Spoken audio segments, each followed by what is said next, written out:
Hello and welcome to this edition of our Advent Devotional. Today we're going to look at the first chapter of Matthew, which contains the genealogy of Jesus. It's the genealogy that begins with, this is the genealogy of Jesus, the Messiah, the son of David, the son of Abraham. Abraham was the father of Isaac, Isaac the father of Jacob, Jacob the father of Judah and his brothers. And then it ends at verse 16 and 17 with these words, and Jacob the father of Joseph, that's not the Jacob just mentioned, it's at the end of the genealogy, and Jacob the father of Joseph, the husband of Mary, and Mary was the mother of Jesus, who is called the Messiah. Thus there were 14 generations in all, from Abraham to David, 14 from David to the exile to Babylon, and 14 from the exile to the Messiah. So people often ask, why do we have the genealogy of Jesus? Why is it included? And in Matthew, his purpose is to let his readers know beyond any shadow of a doubt that Jesus was first very much a part of the Jewish people. And secondly, let them know that he was more than just a part of the Jewish people, he was actually a descendant of King David. And that's important as he begins the very first verses of his gospel, to know that Jesus is the Messiah, the son of David, because being the son of David is a requirement for one to be considered Messiah. So the other reason for that is that we also see, as we look at the genealogy, that Jesus is very much like you and me. His family tree had its share of scurrilous branches. And that goes to show us that it's not so important where you come from as it is where you're going.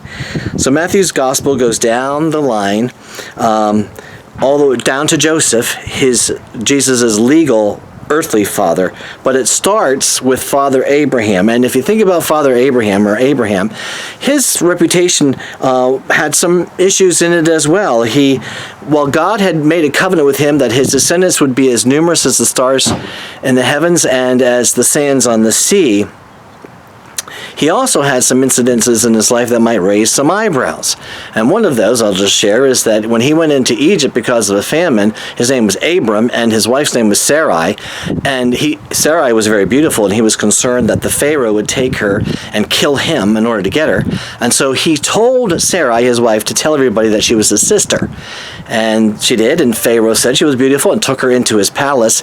And they were very kind to Abraham, Sarai's brother, they thought, and they gave him goats and cattle and became pretty wealthy until the Lord afflicted Pharaoh and his household with some terrible sicknesses, and it came around that Sarah was not the brother of Abram, but his wife. And so Pharaoh kind of questioned him and said, take your wife and go. And he left, but he left with all the stuff that they gave him. That's not a great reputation to have among your ancestry. And that's just the beginning of the list of characters in Jesus' lineage. We could study about Isaac, who stole his twin brother's inheritance. We could talk about Jacob, who blatantly favored one son over all the others. We could talk about Tamar, who disguised herself as a prostitute and became pregnant by her father-in-law, Judah. We could talk about David, who committed adultery with Bathsheba and then had her husband Uriah killed in battle. We could talk about Solomon and his hundreds and hundreds of wives. We could talk about the cadre of kings, some of which were good and some of them which were not so good. And we could talk about the people that we don't have anything to talk about. We don't have anything to talk about. The people closer to Joseph, they're just regular people that don't even register. So the point of that is, and me sharing this is, it doesn't matter what your background is in terms of your Ancestry.com list. What matters is who you are, and who you are with God, and how willing you are to be used by God. Remember, the greatest person who ever lived on this earth came from a family who had a mixed reputation at best.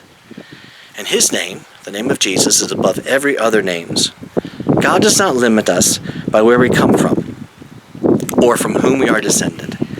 He uses us when our hearts are open and faithful to him. I hope you have a wonderful day.